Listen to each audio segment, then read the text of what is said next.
But when we were fighting Amin, you could see the mistakes of UPC. So many mistakes. But the particular mistake which affected the country later was the one of revenge. Revenge. We must revenge. Idi Amin killed Langis, killed Achoris. We must kill West Nilers. So we opposed them. We said, you people, what you are talking is nonsense. And in 1972, when we attacked and then we were defeated and had to go back, we almost fought among ourselves. Because I captured a lorry full of soldiers and weapons at Kaberevere, 9 miles from Bara. I captured them. They didn't fight. These Amin soldiers, they just surrendered. They had a lorry full of weapons. Some ran away, but some were captured. It was September 1972. So the grass was burnt. Orhira when the grass is burnt. So I left these soldiers lying down. There were like 5 or 6 of them who had surrendered. The others had scattered in the bush. Then I went to unload the guns, G3 guns from the vehicle. Then I had bullets. They had these idiots of UPC killed these people. 5 of them shot like that. We almost had a fight there. You people, why kill people who have surrendered? So, by that time we were defeated, we had to go back. We lost so many people. We came up to the barracks in Barara, but it was not well organized. Then I was able to, there were 330 people on that side. I was able to take back 46. All the others died there. September 1972. So, when we came now, 79, defeated Amin this time, again, the mistakes of UPC. When the Tanzanians were here, we talked with them, please don't allow these confused people to kill West Nilers. Because the people in West Nile did not run away. They waited for us, they received us. But now, when the Tanzanian army withdrew, I think around August there,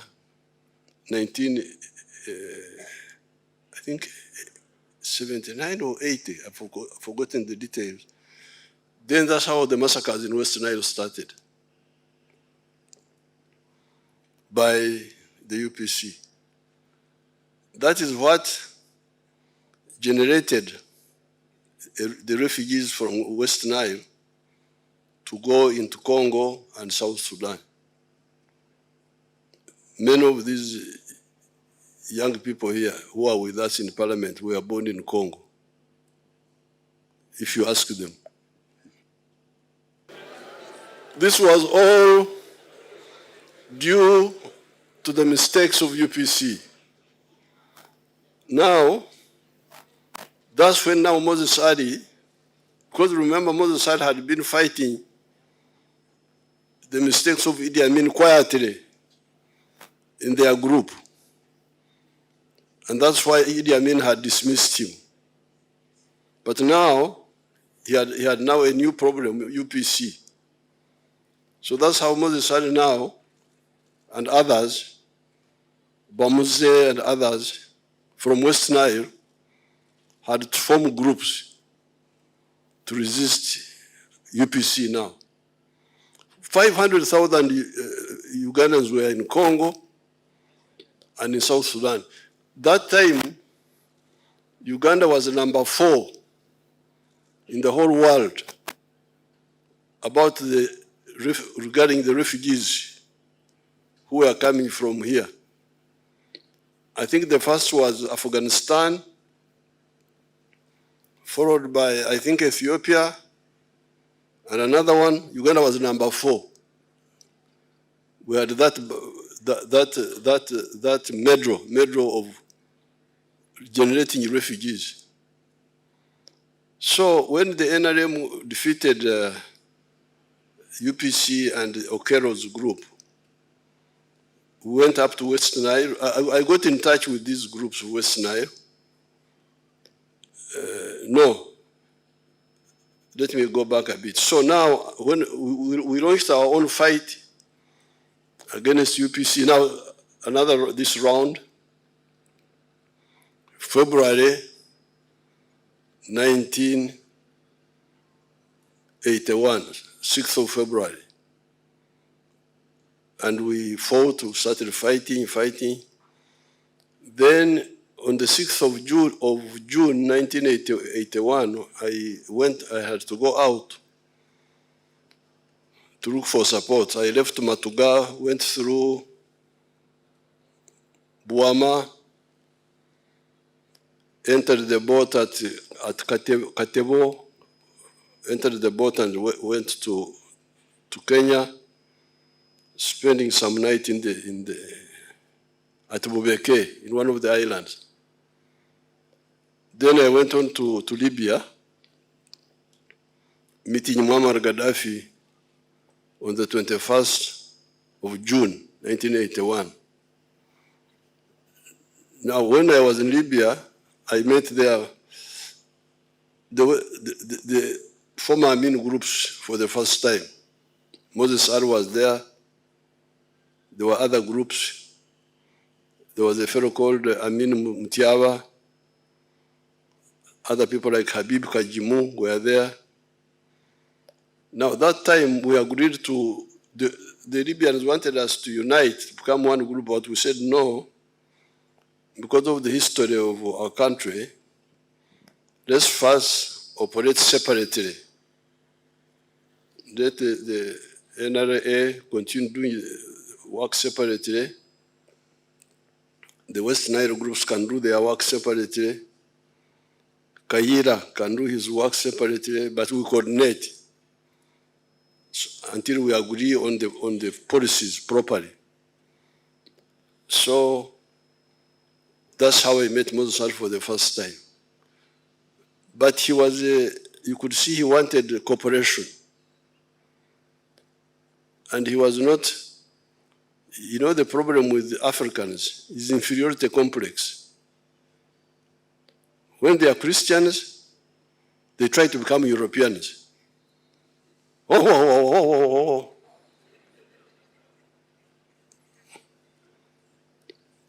They think being Christian is being European. When they are Muslims, they want to become Arabs. Arabs. But you are not an Arab. You are a Mahdi. I can see you. Why do you want to be an Arab? So, I could see those groups in Libya when we were there. And I told Gaddafi, these people will not help you. There was one character called Amin Mutiaba. I was asking about him yesterday. What happened to Amin Mutiaba? There. Oh. So we said, no, if you want to help us, you help us. But if you don't want, we shall manage.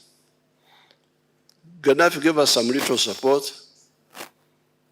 Then those Amin Mutiabas diverted some of it to UFM, but we fought.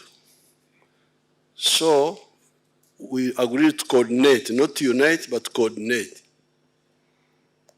Now, so we came back here. I came back, I arrived on the 9th of December, 1981. We started fighting here inside the country. And we captured a lot of weapons from the army, the UNRA, Masindi, Attack, Kavamba, Chiboga, Hoima. By 1985, we had accumulated quite a lot of guns from internal. Then I could see that Obote was going to collapse. we had enough power to bring down Obote, but not enough manpower to control the whole country. So I was worried that there may be chaos in the country. We defeat we defeat Obote, but we don't have enough manpower, armed manpower, to control the whole country. So I decided to go back to Libya to see Gaddafi again. And I met him again.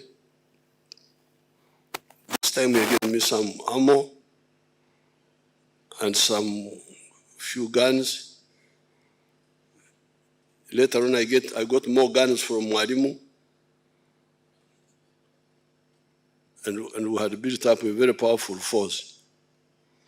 So when I was there this time, I don't remember that I met Moses Ali initially, but when Obote collapsed on 27th of July, 1985, that time I was still in Sweden. I had not come back with my family. I rang these people. I rang Otito Kero. I rang Basilio Kero. I rang, I think, Semogere also, Sebana Chisto, Oraro Tunu. And I said, you people, don't form a government alone. You just form a government together. Now, with the usual witchcraft of Uganda, where people, as if they are bewitched, they said, no, we don't have to wait for NRM. We go ahead and form government. And we leave NRM alone. So, they did. They formed the government, Tito Kero, I don't know who, all those. The idea was to isolate NRA, form government, bring DP, bring the Amin groups, then isolate NRA. So we warned them, please, if you do that, we are going to deal with, to destroy you, to fight you. But they were not listening. They went ahead and formed a government, and we launched our attacks in August, starting clearing the Ruero Triangle, the detachments which were there, then swung west, attacked Mubende, cleared it. I think some of the groups of Amin were in Mubende. You can ask the Sarens, I don't remember very well. Fort Potro, then Kasese. Then we swung east to Mbarara, Masaka, and arrived at Katonga. Now, where Moses Ali, now you see now his second characteristic. Loving freedom, which I've already talked about, opposed Amin in their own quiet ways, resisted UPC when UPC came in because of their mistakes. So that is one characteristic, freedom fighter, which I can give authoritatively evidence on because I was there. But now, the second quality is peacemaker, because he was with Dr. Adrico. I used to hear Moses Ali with the doctor, Moses Ali with the doctor, Moses Ali with the doctor. I thought the doctor was medical doctor. But when I met them, so when they came to Kampala, they found the population was really hostile to the group, that group of Okero and so on. So they went back to Libya and contacted the Libyans. Me, I had already finished with Libya. I was coming back to finish the whole job here, because the Libyans had given me 1 million rounds of ammunition,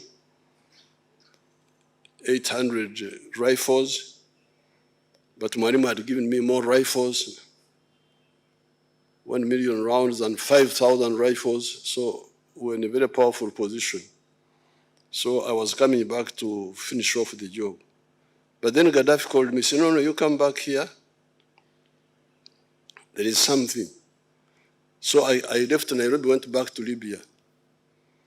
Then I found Moses Sari there, and Dr. Adrico, this is the doctor they were talking about. He was a doctor of something else, not medicine. So I said, what do we do now? They said, no, because they were already part of the other effort to isolate NRA. Unite everybody, isolate NRA. But when they came, they said, this is a mistake. That's how they looked for Gaddafi to call me. And I went back, and then I said, okay, if you want to pull out, we shall see how to assist you to pull out. Don't involve yourself in the fight for Kampala, because we are going to attack Kampala. Because by this time, we were at Camp Ringisa. We had defeated all the counter-offensives of the poor boy who died. What was his name? Lieutenant Colonel Odwar, Eric Odwar. We had defeated them, and we were at Camp Ringisa on this side.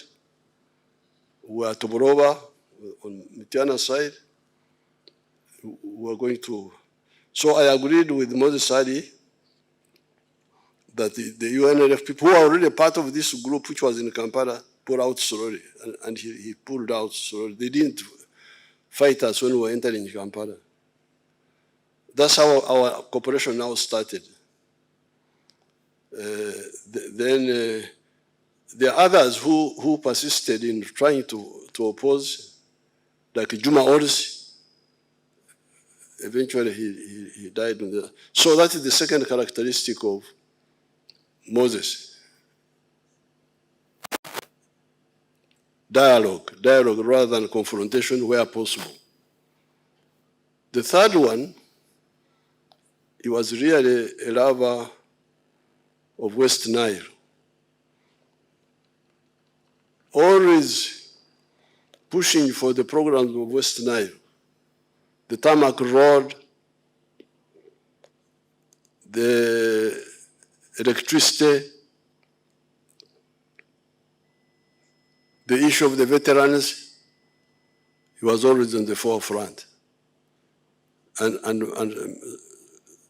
many of his pressures on us have already brought results. The roads are now tarmac all the way up to Oraba. We are now even tarmacking the one of Ajumani, Moyo, Yumbe, Koboko. Electricity is now linked. The grid.